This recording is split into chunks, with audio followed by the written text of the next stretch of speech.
보이지 않는 창살, 오직 약속으로만 지어진 감옥이 있습니다. 우리는 그 안에서 길을 잃고 그것을 자유라고 착각하며 살아갑니다.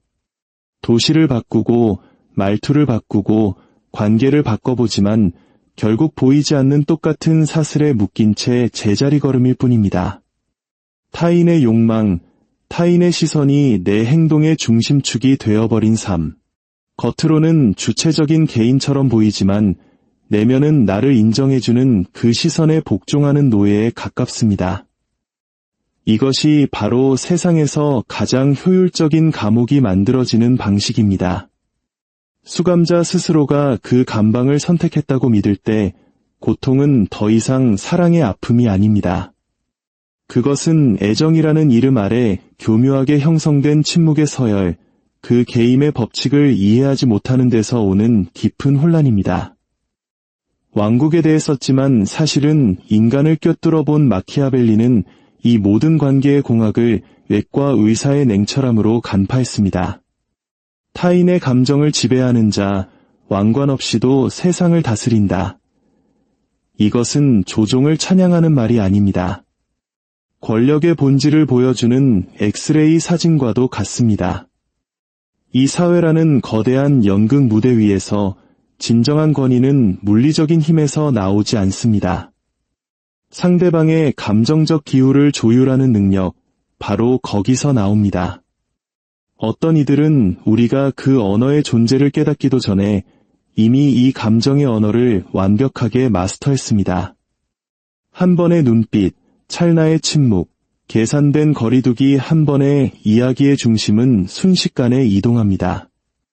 자연스러워 보이는 행동은 사실 오래도록 전수된 기술이며 다정함으로 포장된 언어는 상대의 온도를 조절하는 장치이고 우연처럼 다가온 사건들은 치밀하게 설계된 건축물입니다. 쇼펜하우어는 낭만이라는 포장지를 벗겨내고 그 안에 숨겨진 기계를 드러냈습니다. 자연의 의지는 사랑과 애정을 생물학적 도구로 사용한다고 말이죠. 우리는 영원한 열정을 맹세하지만 실은 의미로 위장한 생존의 충동일 뿐입니다. 우리는 연결과 운명이라는 단어를 남발하지만 그 자리에는 이미 종의 연속성과 선택이라는 단어가 새겨져 있습니다. 몸이 먼저 결정하고 이성이 그 결정을 정당화하며 자아가 마지막으로 서명하는 것입니다. 이 사실을 명확히 안다고 해서 욕망이 사라지지는 않습니다. 다만 욕망을 제자리에 둘 뿐입니다. 종종 왕인 척 행세하는 충실한 하인의 자리로 말입니다.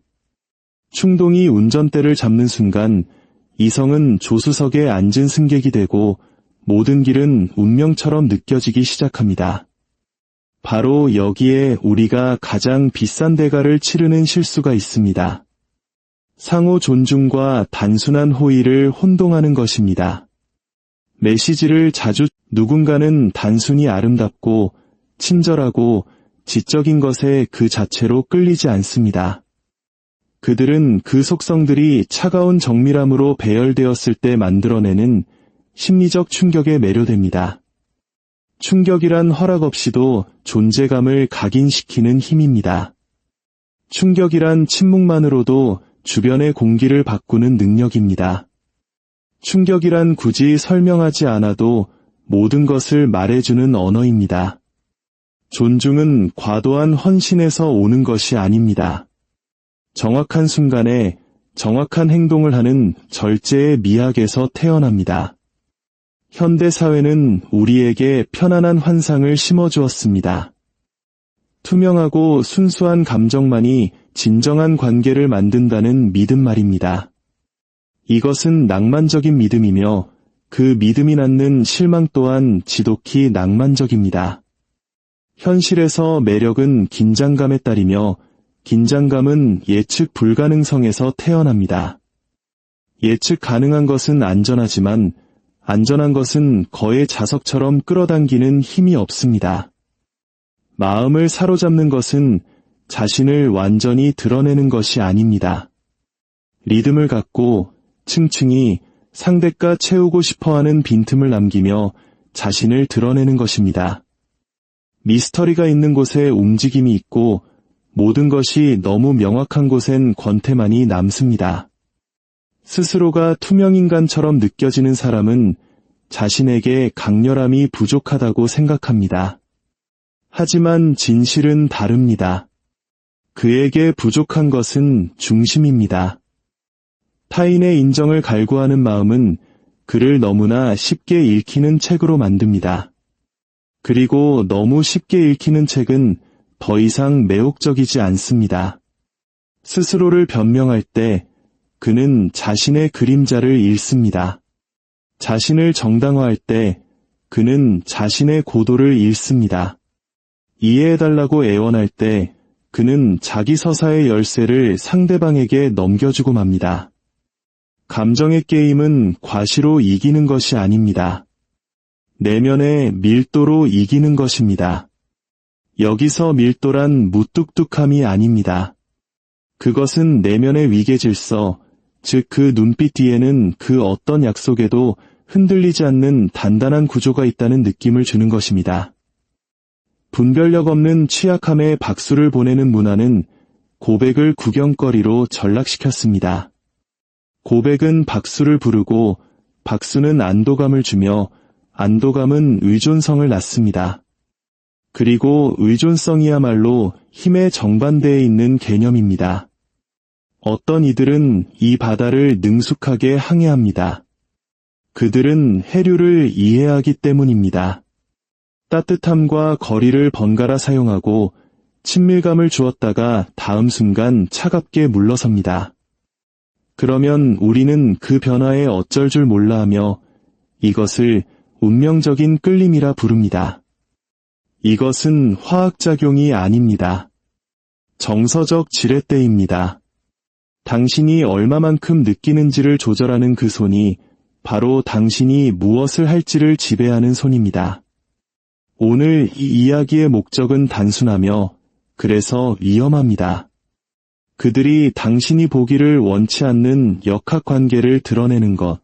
왜냐하면 그 구조를 이해하는 순간 감정적 복종을 유지하던 마법은 힘을 잃기 때문입니다.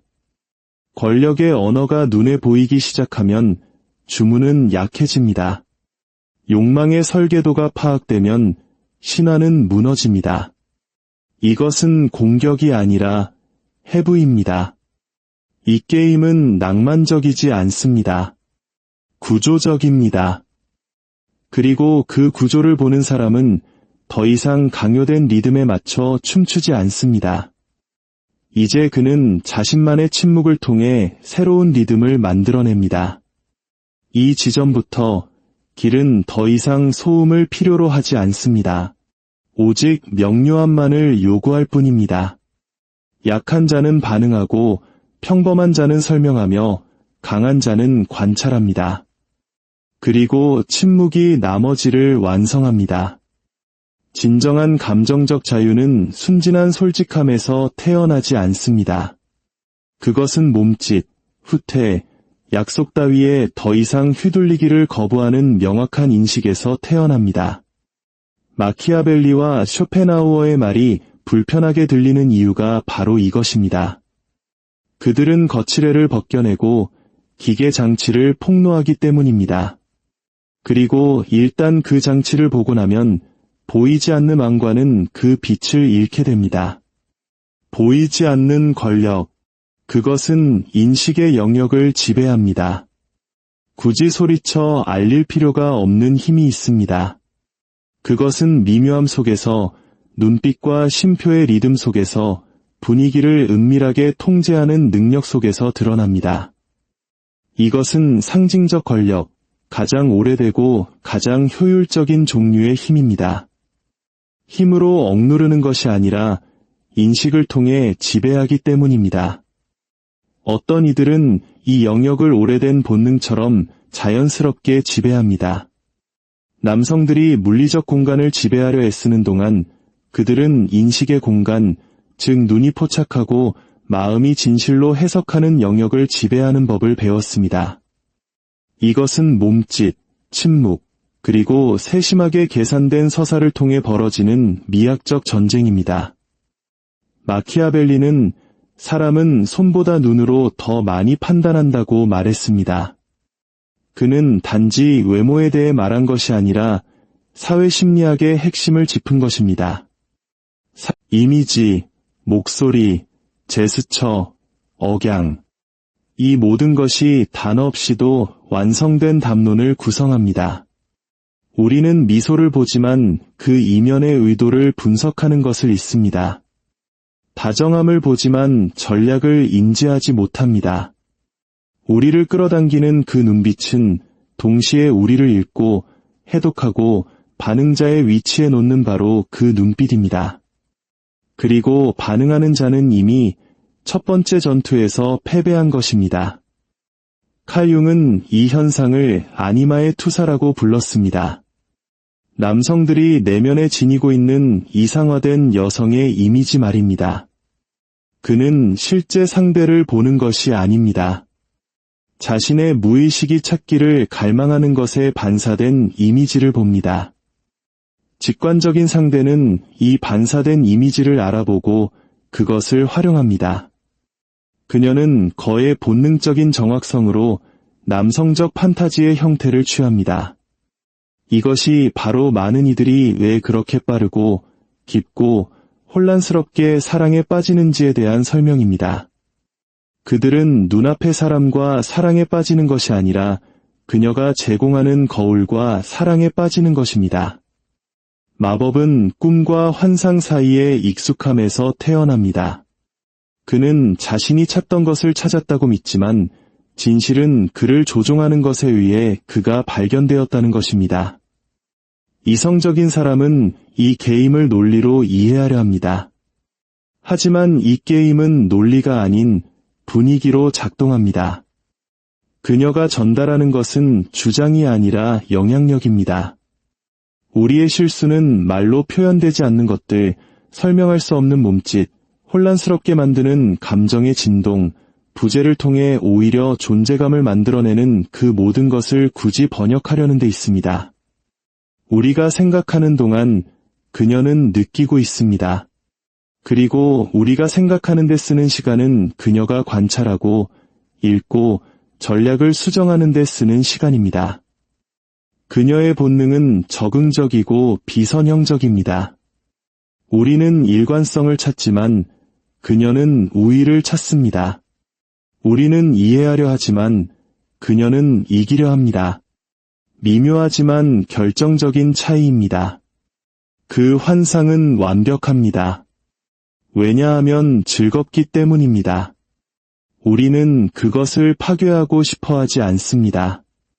우리는 그 매력이 자발적이고 감정이 상호적이며 감탄이 진실되다고 믿고 싶어 합니다. 그리고 이것을 욕망함으로써 우리는 인식의 통제권을 넘겨줍니다. 우리가 보는 것은 욕망에 의해 필터링되고 욕망은 현실을 판단하는 최악의 판사입니다. 사랑에 빠진 시선은 오염된 시선입니다. 부드러운 손길은 분별력을 무장해제시킵니다. 미학적 취약함은 감정적 복종으로 변질됩니다. 그리고 우리가 자신이 한 번도 선택한 적 없는 게임 안에 있다는 것을 알아차렸을 때 이미 때는 늦었습니다. 보이는 것의 중요성을 이해하기에 그들은 지배합니다. 마키아벨리는 이를 권력의 극장이라 불렀을 겁니다. 말은 거짓말을 할 수 있지만 상징은 설득합니다. 옷차림, 말투, 자세, 이 모든 것이 신호입니다. 그리고 신호를 통제하는 자가 결론을 통제합니다. 평등이라는 이데올로기에 길들여진 현대인은 욕망의 역학이 민주적이지 않다는 사실을 잊었습니다. 그것은 인식의 위계 질서에 복종합니다. 시선의 리듬을 지시하는 자가 상호작용의 흐름을 지시하고 인식을 빚어내는 자가 현실을 빚어냅니다. 하지만 명료함이 스며들 수 있는 균열이 있습니다. 한 사람이 환상을 깨고 담론이나 장식, 연습된 다정함이 아닌 행동의 패턴을 관찰하기 시작할 때 그는 인식의 힘을 되찾습니다. 보여지는 것이 아닌 숨겨진 것을 보는 힘, 말해지는 것이 아닌 시험당하는 것을 보는 힘, 매혹하는 것이 아닌 조종하는 것을 보는 힘을 말입니다. 그 순간 최면은 깨집니다. 시선은 반응적이기를 멈추고 분석적이 됩니다. 그리고 시선이 분석이 될 때 게임은 힘을 잃습니다. 그들의 보이지 않는 힘은 실제합니다. 사악해서가 아니라 지적이기 때문입니다. 그것은 힘에 의해 지배되는 세상에서 살아남기 위한 필요에서 태어났습니다. 문제는 현대인들이 여전히 같은 법칙에 의해 인도되고 있다는 사실을 잊었다는 것입니다. 단지 이제는 그 법칙이 우아함으로 포장되어 있을 뿐입니다. 이해되지 못한 본능은 약점이 되고 관찰되지 않은 욕망은 덫이 되며 훈련되지 않은 시선은 예속이 됩니다. 보지 못하는 자는 조종당하고 보는 자는 두려움의 대상이 됩니다. 그리고 그들이 가장 두려워하는 것은 무지막지한 힘이 아닙니다. 자신에게 지배당하지 않으면서 자신을 이해하는 자의 차가운 명료함입니다. 연약함이라는 가면이 어떻게 통제권으로 변하는가? 쇼펜하우어는 여성은 종의 의지의 의인화라고 말했습니다. 여기에는 비꼬는 의도가 없습니다. 오직 관찰만이 있을 뿐입니다. 여성적 본능은 개인을 만족시키기 위해 행동하는 것이 아니라 생물학적으로, 감정적으로, 사회적으로 종의 우위를 보존하기 위해 행동합니다. 모든 몸짓, 모든 반응, 모든 애정의 선택은 의식적인 생각보다 더 깊은 무언가에 의해 인도됩니다. 우리는 감정을 다루고 있다고 믿지만 사실은 자연에 의해 프로그래밍된 권력 구조와 마주하고 있는 것입니다. 명백한 연약함은 이 보이지 않는 구조의 가장 세련된 위장일 뿐입니다. 마키아벨리가 사랑에 대해 글을 썼다면 그는 정치에 대해 썼던 것과 똑같이 썼을 것입니다. 약함의 외양은 가장 효율적인 권력의 도구다. 그리고 이 외양이야말로 그들이 완벽하게 마스터한 기술입니다. 우리가 연약함을 볼 때 우리는 보호하려는 충동을 느낍니다. 그리고 보호 본능이야말로 가장 미묘한 형태의 복종입니다. 우리는 자신이 통제하고 있다고 믿지만 이미 우리 자신의 의무감에 의해 진정된 상태입니다. 위로의 행위는 감정적 항복으로 변하고 연민은 순종으로 변질됩니다. 여성의 연약함은 고대의 전략입니다. 말없이 전달되고 수세기에 걸친 본능과 관찰을 통해 세련되어진 사회적 코드입니다. 그녀가 연약해 보일 때 그녀는 보호자를 깨웁니다. 그녀가 차가워 보일 때 그녀는 사냥꾼을 깨웁니다. 두 가지 형태 모두에서 그녀는 게임의 리듬을 통제합니다. 다정함과 거리감 사이의 교대는 불안정함이 아닙니다. 그것은 방법입니다. 우리를 감정적으로 갇히게 하는 간헐적 강화 패턴입니다. 우리는 그녀가 마음대로 거두고 다시 주는 애정의 귀환을 항상 쫓게 됩니다. 현대 심리학은 이것을 조건화라고 부릅니다. 마키아벨리는 통치라고 불렀을 겁니다. 연민은 남성성의 맹점입니다. 남성은 용서하고 베풀고 인내할 때 위대함을 느낍니다. 그러나 바로 그 순간 그는 자신의 에너지에 대한 지배권을 넘겨줍니다. 이 게임을 그녀는 단지 암시할 필요만 있습니다. 그녀의 목소리 톤, 답장의 멈춤, 너무 빨리 거두어지는 시선, 모든 것이 힘을 전달합니다. 감정에 이끌리는 남성은 침묵을 채우려 반응합니다. 그리고 침묵을 채움으로써 그는 자신의 약점이 어디에 있는지 드러냅니다. 감정적 통제는 힘으로 강요되는 것이 아니라 대조를 통해 이루어집니다. 그녀가 연약함을 보일 때 그는 힘을 느낍니다. 그녀가 울 때 그는 말합니다. 그녀가 침묵할 때 그는 설명합니다. 그리고 모든 설명은 힘의 상실입니다. 이것을 본능적으로 이해하는 그들은 침묵이 불편함을 만들고 불편함이 통제권을 부여한다는 것을 압니다. 그래서 그녀의 지배는 미묘합니다. 강요를 통해 이기는 것이 아니라 영향력을 통해 이깁니다. 그녀의 애정을 얻고 있다고 믿는 남성은 단지 그녀가 설계한 감정적 예측 가능성 안에 머물러 있을 뿐입니다. 쇼펜하우어는 이것을 의지의 필연적 환상이라고 불렀을 겁니다. 남성은 자신이 이끌고 있다고 믿지만 사실은 이끌리고 있습니다. 그는 공급자처럼 느끼지만 단지 자신의 허영심 게임에 자금을 대고 있을 뿐입니다. 그는 사랑받고 있다고 느끼지만 단지 감정적 순종에 대해 보상받고 있을 뿐입니다. 그를 끌어당기는 것은 바로 그를 약화시키는 것, 즉 중요함에 대한 감각입니다. 연약해 보이는 기술을 마스터한 여성은 동정을 구하는 것이 아닙니다. 그녀는 권력을 구합니다. 왜냐하면 그녀를 보호하는 남자가 바로 그녀가 통제하는 남자이기 때문입니다. 냉소적이지만 명료했던 마키아벨리는 최고의 통치자는 신민들을 만족시키면서 복종하게 만드는 사람이라고 지적했을 겁니다. 그들은 같은 논리를 적용합니다. 관심을 유지할 만큼의 애정을 제공하고 통제를 유지할 만큼의 거리를 둡니다. 이것을 인지하지 못하는 남성은 감정적 예속 상태에서 살아가며 그것을 로맨스로 착각합니다. 그리고 이 맥락에서 로맨스는 단지 그를 눈멀게 하는 서사일 뿐입니다. 이러한 진동에 반응하는 남성은 자신의 중심을 잃습니다.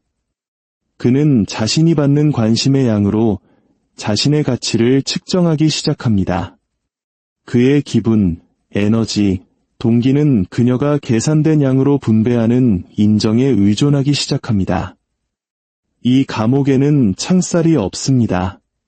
도파민이 있을 뿐입니다. 그는 두려움 때문에 복종하는 것이 아니라 쾌락 때문에 복종합니다. 그리고 이것이 가장 정교한 형태의 통제입니다. 지배당하는 자가 보상받고 있다고 믿을 때 말입니다. 그러나 진정한 힘은 이 게임에서 이기는 데 있지 않습니다.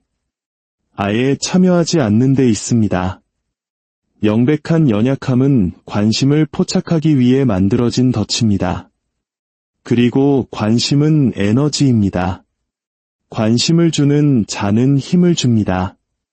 남성이 반응하지 않는 법을 배울 때 그녀의 연약함은 무기가 되기를 멈추고 다시 연극이 됩니다. 게임은 관객이 있는 동안에만 존재합니다.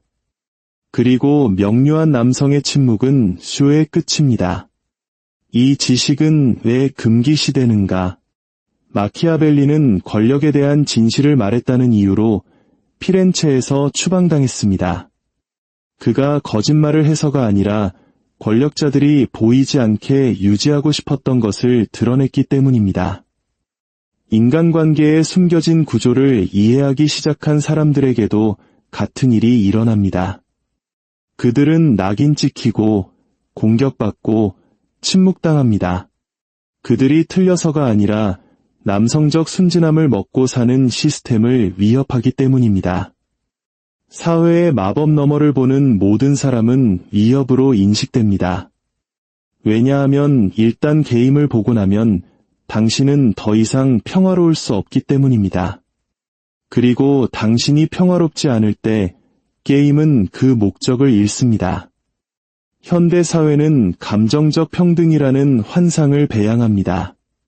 사랑을 계약인 것처럼, 감정을 소유물인 것처럼, 상호성을 정의인 것처럼 말합니다.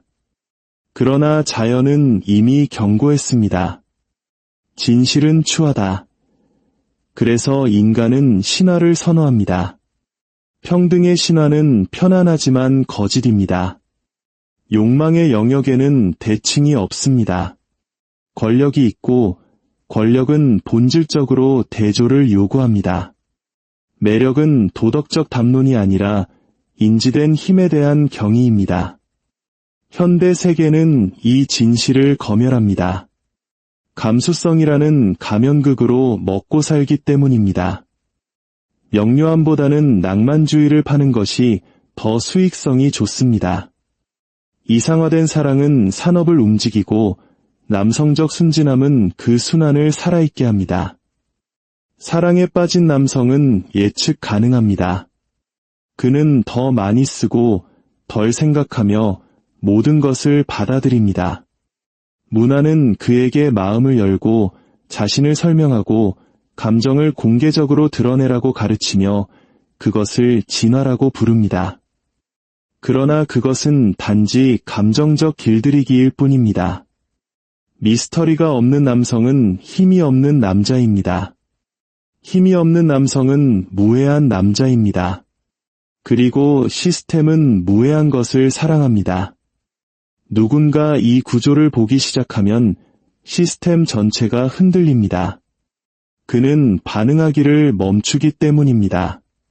그리고 반응하지 않는 남성은 통제할 수 없는 남자입니다. 이것이 이 지식이 금지된 이유입니다. 그것이 여성에게 위험해서가 아니라 남성에게 해방을 주기 때문입니다. 현대 사회는 명료한 남성을 원하지 않습니다. 예측 가능한 남성을 원합니다. 맹목적인 헌신으로, 공감으로 위장한 죄책감으로 차가워 보일까 두려워하며 가르침받은 대로 사랑하는 남자들을 원합니다. 니체는 현대인이 진실로부터 도망쳤다고 말했습니다. 현실을 보는 무게를 감당할 수 없었기 때문입니다. 그는 명료함의 불편함보다 환상의 편안함을 선호합니다. 그래서 누군가 기계장치를 폭로하면 그들은 냉소주의자라고 불립니다. 메시지와 마주하는 것보다 메신저를 미워하는 것이 더 쉽기 때문입니다. 이러한 성찰이 침묵당하는 이유는 그것이 남성에게 잃어버렸던 것, 즉 자신의 인식에 대한 지배권을 되돌려주기 때문입니다. 팔 수 없는 힘, 구걸할 수 없는 존중, 검증이 필요 없는 가치, 진실은 불편하지만 해방적입니다. 유혹은 결코 사랑에 관한 것이 아니었습니다. 그것은 항상 위계에 관한 것이었습니다. 그리고 주문을 깨는 사람, 게임을 이해하는 사람, 전체판을 보는 사람은 필연적으로 고립되지만 또한 진정으로 자신을 다스리는 유일한 사람이 됩니다. 게임의 판을 보지만 직접 뛰지 않는 자의 힘. 손자는 말했습니다. 전쟁의 궁극적인 기술은 싸우지 않고 이기는 것이다. 감정의 게임을 이해하는 남성은 반응하거나 증명하거나 이길 필요가 없습니다. 그는 경기장을 거부하는 순간 이미 이겼기 때문입니다. 욕망과 지배 사이에 보이지 않는 전쟁은 진정한 힘이 타인을 통제하는 데 있는 것이 아니라 통제당하지 않는 데 있다는 것을 깨닫는 순간 끝납니다. 밖에서 관찰하는 마음은 차가운 것이 아니라 주체적인 것입니다. 그리고 그 주체성은 남성이 더 이상 자신의 정체성을 유지하기 위해 인정을 구하지 않을 때 시작됩니다. 진정으로 힘의 역학을 이해하는 사람은 논쟁하지 않습니다. 그는 관찰합니다. 그리고 그 관찰의 침묵 속에서 모든 것이 스스로를 드러냅니다. 그러므로 승리는 반응에 있는 것이 아니라 부동심에 있습니다. 자신을 마스터한 남성은 건드릴 수 없게 됩니다. 세상은 그를 자극하려 하고 타인은 그를 해독하려 하며 환경은 그를 측정하려 합니다. 그러나 그는 그저 존재합니다. 그가 게임에 참여하지 않기 때문에 그는 흔들리지 않습니다. 감정 게임은 교환에 의존합니다. 그리고 응답하지 않는 남성은 조작의 회로를 끊습니다. 그의 침묵은 무장의 왜냐하면 그것은 다른 사람들이 가하려는 통제를 그대로 반사하기 때문입니다. 그리고 그 반사 속에서 권력은 역전됩니다. 이 게임을 이해하는 것은 증오하기 위함이 아닙니다. 스스로를 해방시키기 위함입니다. 진정한 힘은 세상이 조종하는 본능에 이끌리지 않는 데 있다는 것을 인식하는 것입니다. 이해하는 남성은 통제당하기를 멈춥니다. 그리고 그가 더 이상 통제되지 않을 때 시스템은 마법을 잃고 타인은 미스터리에 대한 독점을 잃으며 그의 마음은 마침내 명료함 속에서 휴식을 찾습니다. 이 영상의 내용이 당신의 마음에 작은 등불 하나를 켰다면 좋아요를 눌러 그 빛을 더 밝혀주세요. 당신의 소중한 사람들이 보이지 않는 감옥에 갇히지 않도록 이 지혜를 공유해 주십시오. 우리 모두가 함께 더 단단하고 건강한 심리적 공동체를 만들어갈 수 있습니다. 진정한 힘은 외치거나 과시되지 않습니다. 그저 감지될 뿐입니다. 그리고 그것을 지닌 사람은 아무 말도 할 필요가 없습니다. 그의 침묵이 모든 것을 말해주기 때문입니다. 당신의 마음에 늘 평온과 지혜가 함께하기를 기원합니다.